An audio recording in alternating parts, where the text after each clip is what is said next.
it entirely to Smartmatic. And that is why Smartmatic wrote a letter further to the directions of this court, that letter was served upon our firm yesterday. And the letter is dated 31st August. On the right, and this letter should be before this court because it is addressed to the registrar.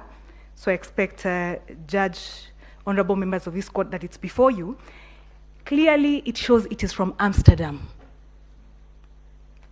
And it says that they will not give us access to the servers because it infringes on their intellectual property. What Mr. Macharia called today, the question of what happens to our data? We cannot even verify the election, contrary to the requirements of the Constitution that it should be verifiable. When the Honorable Court gives orders for scrutiny, Smartmatic says they cannot give us that access. We have set it out. It's set out in the report that has been placed before this court, and the letter is there to confirm. What they then go ahead and do is to amend the orders of this court. And my ladies will see when you read that letter that they say that instead, they would like to recommend that the IEBC makes available, and they say the documents that they want IEBC to give us, including some system logs, which, as Mr. Murgor has indicated, not all those system logs were provided anyway. And the ones that were provided, we saw who had access. Our agents did indicate that when we asked, because this becomes very important on the question of access, and that's why the logs become important as well, when we asked, as the court had directed in its ruling, order number 1, that we get a password policy, they said no, it will infringe on the security. And that becomes extremely important in terms of knowing who had access to those servers, in terms of confirming the the code or the policy on change of passwords. They refused to give that information.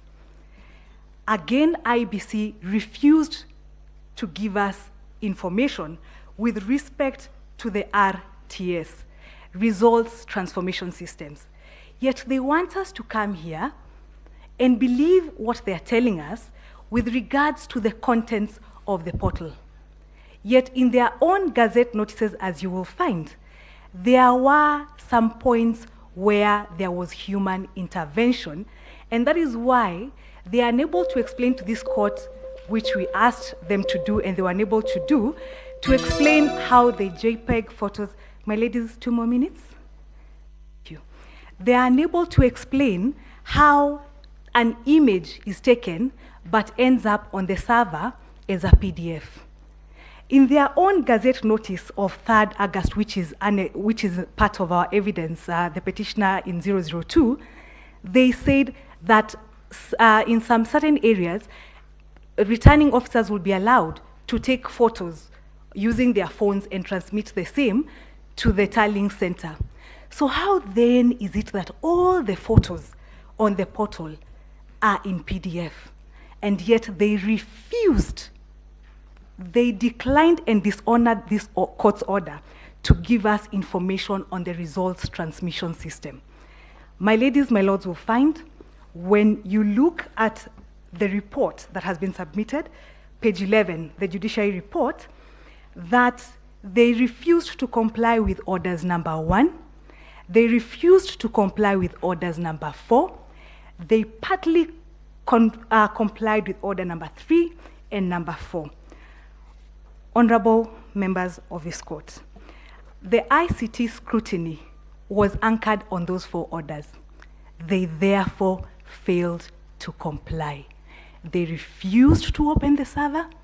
Smartmatic wrote, and to the best of what they could tell us, in addition to amending the judgment, they also say at the very end that even citizens all over the world had full access of these tally reports and were able to add the results, telling Kenyans, we have no additional claim of that information.